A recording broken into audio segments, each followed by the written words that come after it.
Terjebak satu malam yang indah. Bab 087.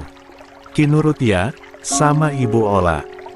Jangan minta yang macam-macam sama papa. Kalau kangen mama atau ayah, bilang sama ibu atau papa. Kalau Ki nggak betah, juga harus jujur sama ibu sama papa. Ernia berkata dengan genangan yang tak lagi mampu dia tahan lagi. Bulir embun itu lolos begitu saja dari kedua pelupuk matanya. Kinan menatap sang ibu dengan tatapan tak mengerti.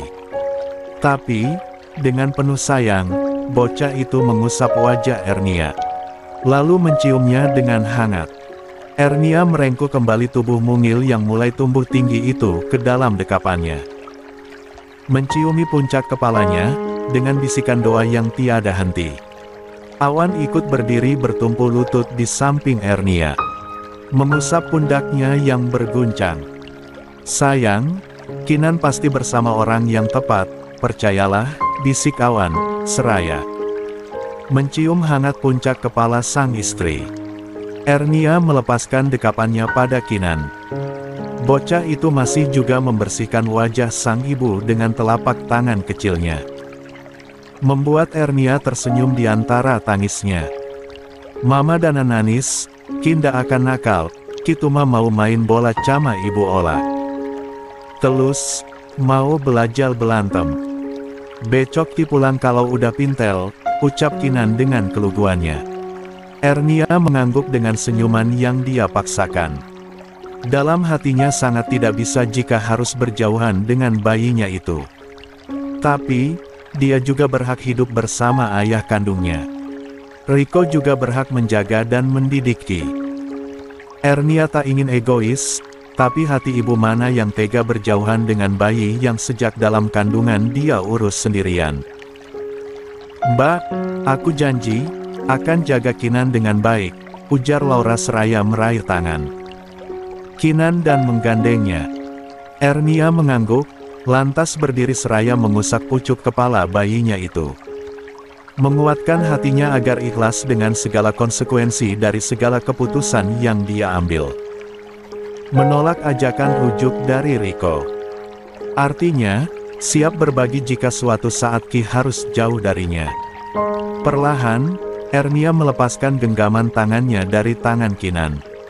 Saat Laura melangkah membawa putranya menjauh darinya. Tatapannya lurus, ke langkah kaki Kinan. Yang akhirnya berpindah ke wajah tampannya. Sebab Riko menggendong bocah itu. Dan Kinan memandang ibunya, seraya melambaikan tangannya. Ernia membungkam bibirnya, tak kuat menahan rasa yang seakan kosong di dalam dadanya. Besok kita susul, kalau memang kamu tidak bisa jauh darinya, sayang, bisik Awan. Seraya merangkul bahu Ernia. Perlahan, wanita itu memutar tubuhnya dan menenggelamkan wajahnya ke dada bidang sang suami. Tak ingin lagi menatap Kinan yang semakin jauh darinya. Awan membiarkan wanitanya tergugu dalam dekapan tubuhnya. Hingga dia tak mendengar lagi suara tangisnya. Awan mengajaknya untuk segera kembali ke rumah.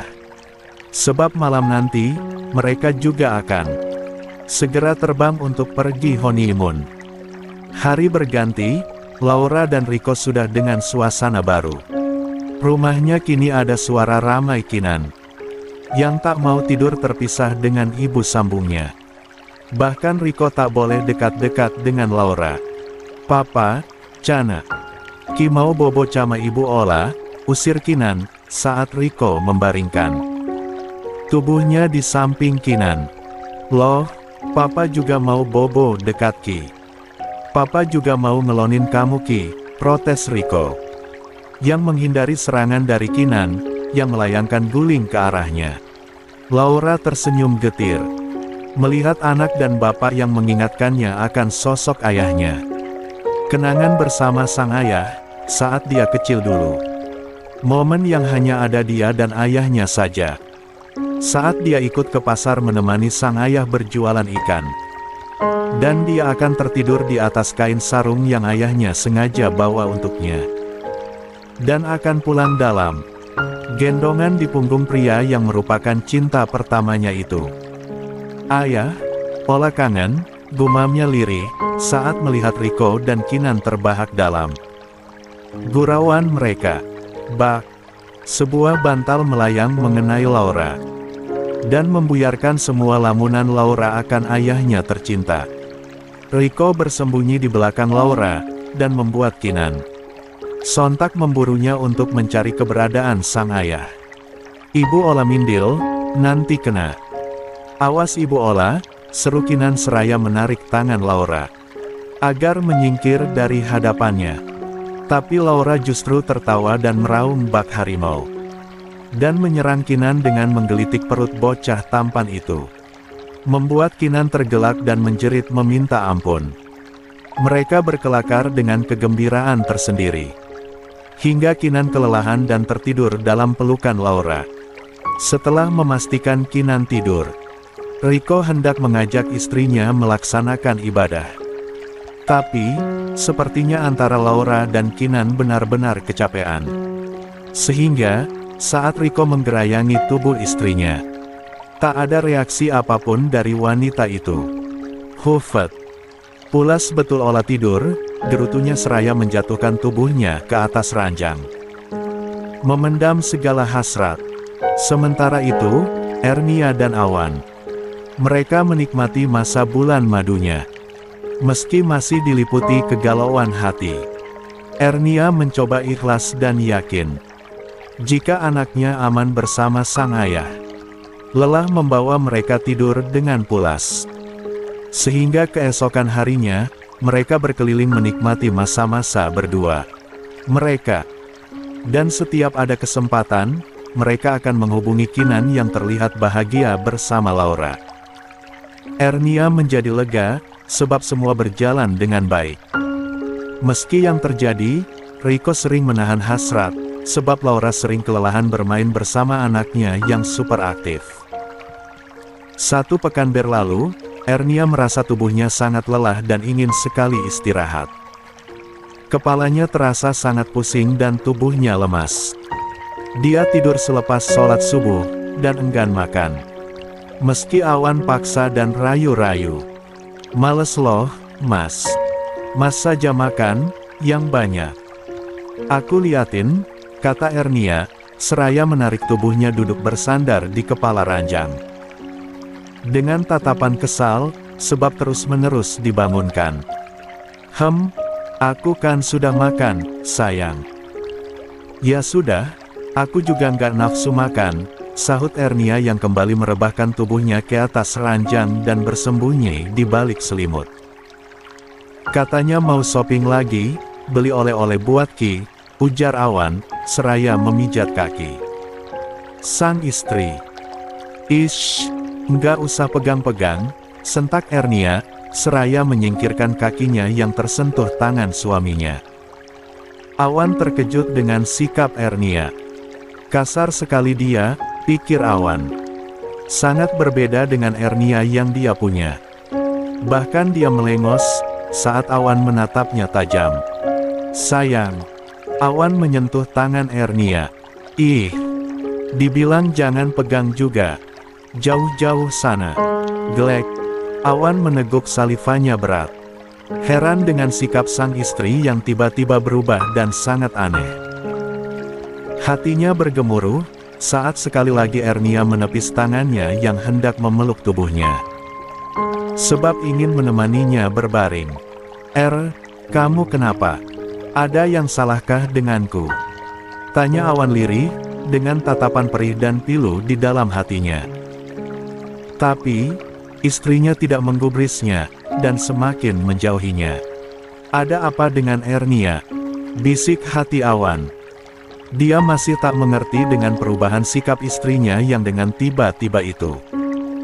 Awan hanya bisa menghela nafasnya berat, dan membiarkan Ernia tidur kembali. Berharap, saat Ernia terbangun nanti, istrinya telah kembali seperti sikap lembut dan manisnya.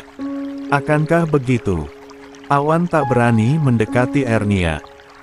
Hingga saat pagi tiba, Awan terbangun sebab mendengar suara dari arah kamar mandi. Pria itu menoleh ke arah ranjang. Dia tak melihat sang istri. Pria itu menarik diri untuk duduk. Melirik jam dinding, yang masih menunjukkan dini hari. Bahkan waktu subuh saja belum datang. "Kenapa Ernia?" gumamnya seraya menyeret langkahnya cepat menuju kamar mandi.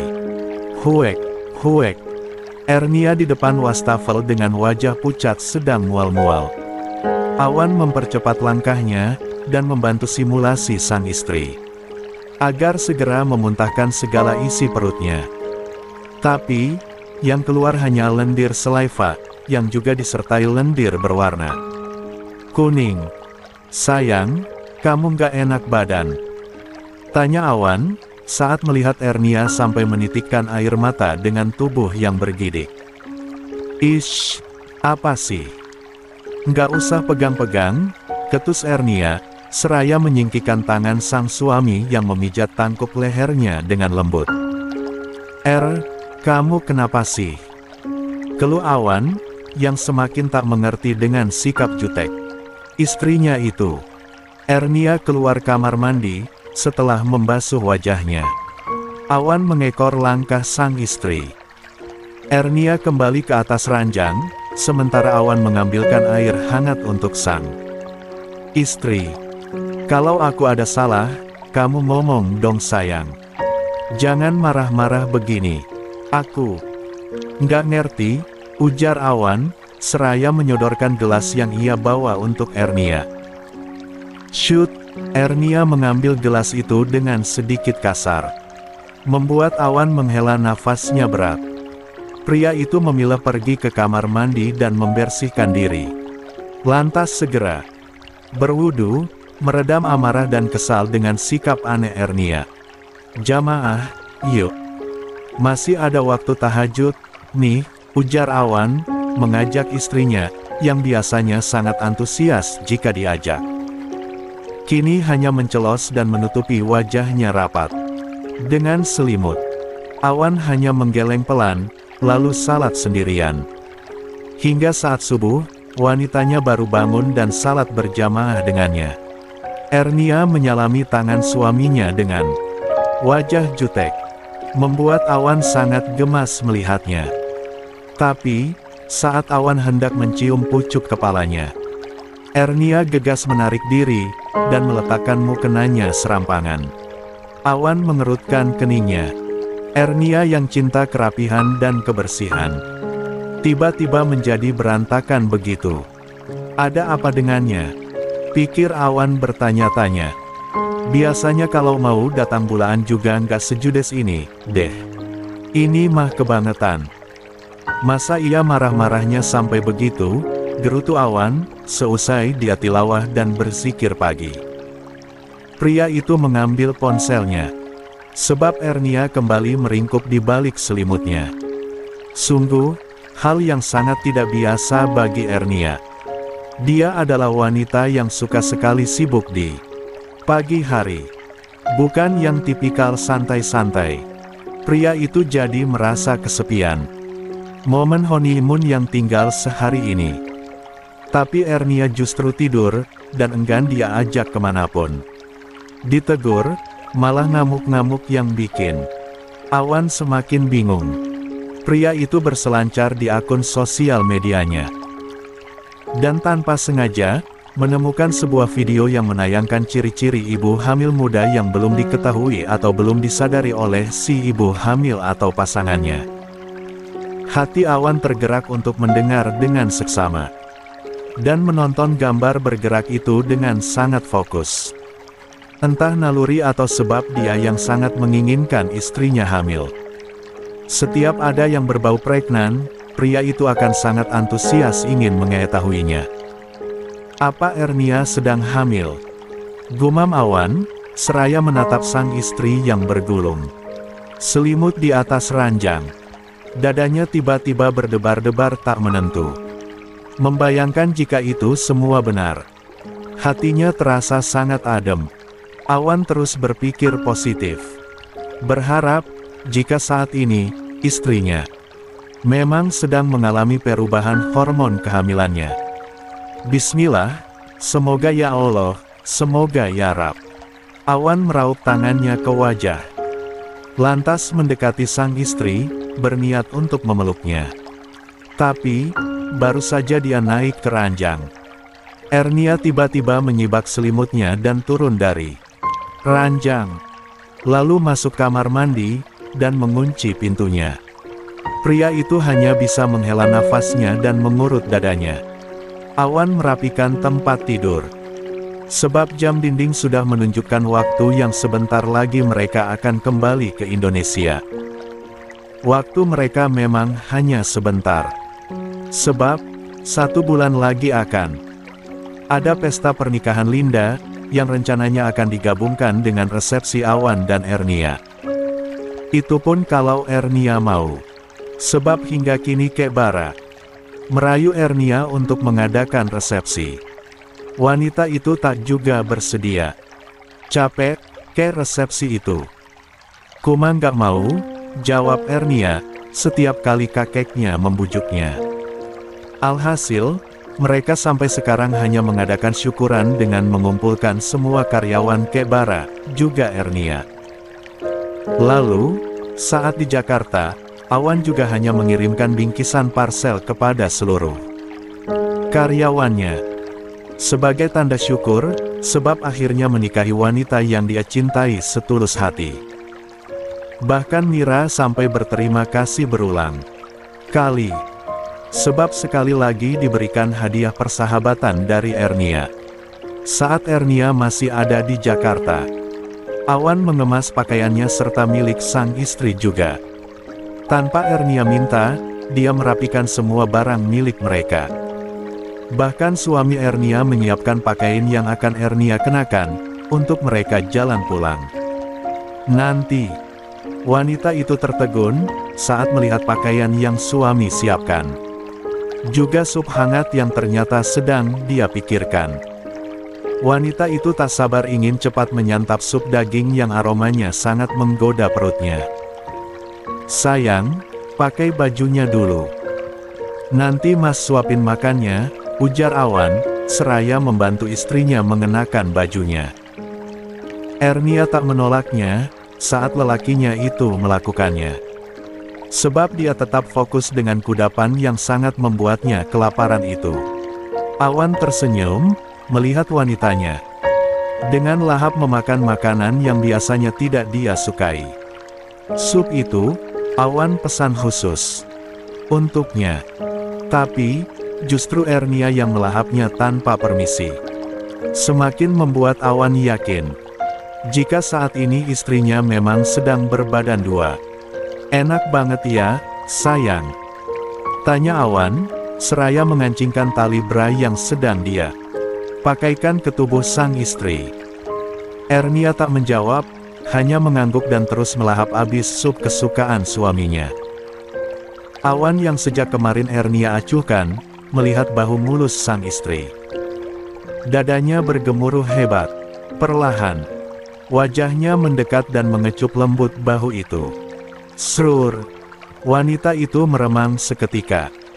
Sebab kecupan itu sangat lama, dibarengi dengan tangan Awan yang melingkar hangat di perut Ernia. Dan telapak tangan yang mengusap lembut perut Ernia yang masih terlihat rata. Jeduk, jeduk, jeduk. Dada Ernia berdenyut hebat. Ada yang bergejolak di dalam hatinya. Tapi dua sisi yang berbeda dan bertentangan. Ada hasrat yang terbuai dalam hatinya. Ingin dan suka dengan sikap manis sang suami. Tapi, ada sisi lain hatinya yang begitu benci dengan sentuhan itu. Wanita itu terdiam dengan nafas yang naik turun. Antara ingin menyalurkan hasratnya yang tergugah, atau menyingkir sebab tak suka dengan sentuhan yang begitu menghangatkannya. Sehat-sehat sayang. Ayah sudah sangat lama menunggumu. Jangan buat bunda tersiksa, ya. Kasih ayah saja, kasihan kalau bunda yang merasakannya, bisik Awan lirih. Seraya mengeratkan dekapannya. Ernia mengerutkan keningnya, mendengar kalimat sang suami. Apa maksudnya, menyebut ayah dan bunda? Lalu, Kenapa Awan mengelus-elus perutnya? Tiada henti. Dia sontak flashback, mengingat kapan terakhir dia menstruasi. Matanya membeliak saat dia melihat kalender yang ada di atas nakas. Hah, apa benar aku sudah hamil? Gumamnya dengan bibir gemetar, dan menggenggam tangan Awan yang masih terus mengelus perutnya.